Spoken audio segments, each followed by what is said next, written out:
नर्मदे हर। तो दोस्तों, एक सवाल है जो कि बार बार पूछा जाता है, और वो सवाल ये है कि यह नर्मदा परिक्रमा में भोजन मिलता है। अब देखिए, भोजन मिलता है कि परिभाषा अलग अलग होती है। तो मतलब होता है, क्या दोनों वक्त भोजन मिलता है, क्या पर्याप्त भोजन मिलता है, क्या मनमाफिक भोजन मिलता है। और कई लोगों को आपने सुना होगा कि आप जो भी इच्छा करते हैं परिक्रमा में, वो भोजन आपको आगे मिल जाता है। और ये काफ़ी हद तक सही भी है, लेकिन क्या ये ज़रूरी है कि आपने परिक्रमा की और आपने इच्छा की और आपको भोजन मिल जाए, दोनों वक्त बढ़िया भोजन मिलता रहे। देखिए, आज की परिक्रमा जो होती है उसकी परिस्थितियाँ कुछ ऐसी हो गई हैं कि आपको दोनों वक्त भोजन मिल सकता है अगर आप भोजन के हिसाब से चलें। आप अगर किनारे जा रहे हैं, गांव बगल में है, तो आपको गांव में जाना पड़ेगा। अगर भोजन उपलब्ध है या सदाव्रत है तो आपको सामान लेके बनाएंगे आप, तो आपको भोजन मिल जाता है। कहीं कहीं अधिकतर जगह भोजन पका हुआ भी मिलता है। तो आप दोनों वक्त भोजन अगर भोजन के हिसाब से चलेंगे तो काफ़ी हद तक काफ़ी जगह पर मिल सकता है।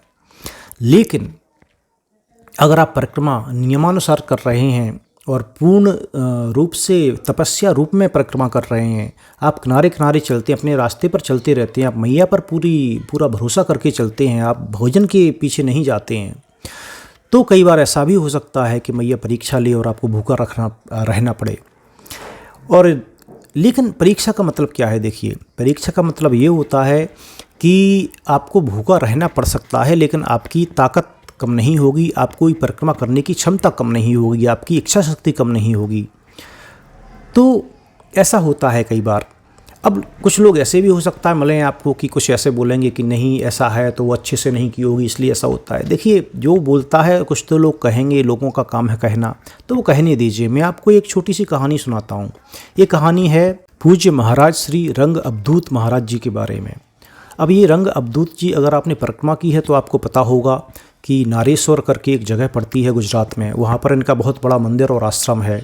ये दत्तात्रेय भगवान के उपासक थे, गुजरात में काफ़ी प्रसिद्ध भी हैं। और ये पहले बोलते हैं कि ये सोशल वर्कर थे, स्वतंत्रता सेनानी थे। बाद में इन्हें भक्ति भाव जागा और इन्होंने फिर 1927 में पहली बार परिक्रमा की, जो कि इनकी 108 दिन में पूर्ण हुई थी। उसके बाद 1930 में फिर से परिक्रमा की। उन्होंने काफ़ी कुछ पुस्तकें भी लिखी हैं, कुछ धर्म के बारे में लिखा है। तो उनका एक वृत्तांत मिलता है कि जब वो परिक्रमा में थे और वो मैया के सहारे ही परिक्रमा करते थे, किनारे किनारे चलते थे कि मैया जो दे देगी मैं खा लूँगा। तो एक बार ऐसा हुआ कि 3 दिन तक उन्हें कुछ भी खाने को नहीं मिला। 3 दिन तक उन्हें भूखा रहना पड़ा, और भूखा रहना पड़ा। 3 दिन काफ़ी समय होता है। तो वो रात्रि में किनारे पर रेत में सो रहे थे। जब वो सो रहे थे तो मैया, एक व्यापारी था जो कि इसकी किराने की दुकान थी, तो उसे सपना देती हैं मैया, बोलती हैं कि मेरा एक भक्त भूखा सो रहा है, जाओ और जाकर उसके लिए गुड़ लेकर जाओ। तो वो सपना आता है, बिल्कुल सपने में ये लगता है कि मैया साक्षात बोल रही हैं। तो वो घबरा कर उठ जाता है, उसे लगता है इस समय, लेकिन फिर वो सोचता है कि चलो मैं जाकर देख लेता हूँ। वो जाता है, वहाँ किनारे पर जाता है, देखता है तो कोई व्यक्ति सो रहा है। तो वो उठा के बोलता है कि मैं तुम्हारे लिए गुड़ लाया हूँ, ये गुड़ खा लो। तो अवधूत महाराज जी तो वो मना कर देते हैं कि नहीं, मैं ऐसे नहीं खाता हूँ, मैं वही खाता हूँ जो मैया भेजती है। तो मैया ने इस बार नहीं भेजा है, 3 दिन से तो मैं भूखा हूँ, मैं भूखा रह लूँगा, मुझे कोई समस्या नहीं, मेरी परिक्रमा चालू रहती है। तो वो बोलते हैं कि नहीं नहीं नहीं, ये जो गुड़ है ये मैया ने ही भेजा है, मैया ने ही मुझे सपना दिया था कि मेरा भक्त भूखा है, उसे जाके ये गुड़ दे दो। तो फिर जाके वो गुड़ लेते हैं जितना उन्हें ज़रूरत होती है और वो खाते हैं। तो ऐसा होता है, कई बार आपको भूखा रहना पड़ सकता है, लेकिन आप परिक्रमा भूख के लिए नहीं कर रहे हैं, आप परिक्रमा भोजन के लिए नहीं कर रहे हैं। आप भोजन के लिए कर रहे हैं तो आपको भोजन मिलेगा, जो कि मैं बोल रहा हूँ। आप उसके लिए देखते रहिए, मालूम करते रहिए, आपको भोजन मिल जाएगा।